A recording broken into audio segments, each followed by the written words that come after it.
Hey guys, my name is Christian Perez and this is my CS122A Fall 2018 project. And so for my project I decided to create an RC car, and before I get started I'd like to point out the parts that I use to create this project.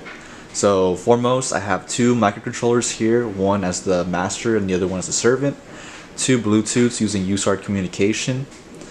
This one will serve as the master and this one as the servant. So starting with the controller, I only have one joystick. Moving it forward will move the car forward, backwards, left and right will control the steering. In the car, I have one IR sensor, which pretty much stops the car from moving if any object is detected, as shown right here, which I'll demonstrate later. And I have four DC motors here, which are all controlled by one DC motor driver, which is hidden underneath just for a nicer wiring of the car and just for future modifications in the future. So again, car moves forward. If I go upwards, the car should move forward as so, and backwards. And so you probably noticed that the front wheel here is not really connected to the servo motor.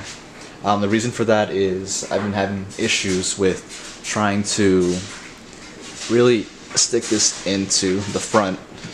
I noticed that it was very last minute that it was way too heavy for the RC car to actually handle.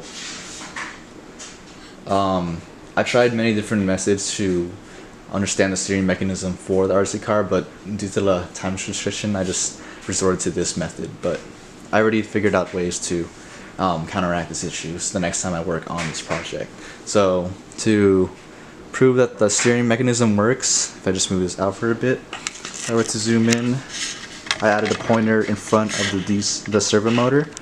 So if I were to go right, this will go right, and there's also an LED to show that it goes right. If I were to go left, it goes left as so, and it's very responsive.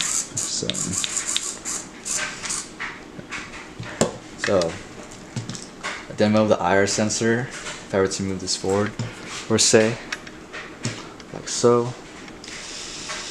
If I put my hand in front of it, it immediately stops the car from running, as shown. And while the car is running, the servo motor is still functioning, as so. When the car is paused, you can't go forward, but you can still move left and right and go backwards to prevent the collision from occurring. So yeah, that's my CS122A project.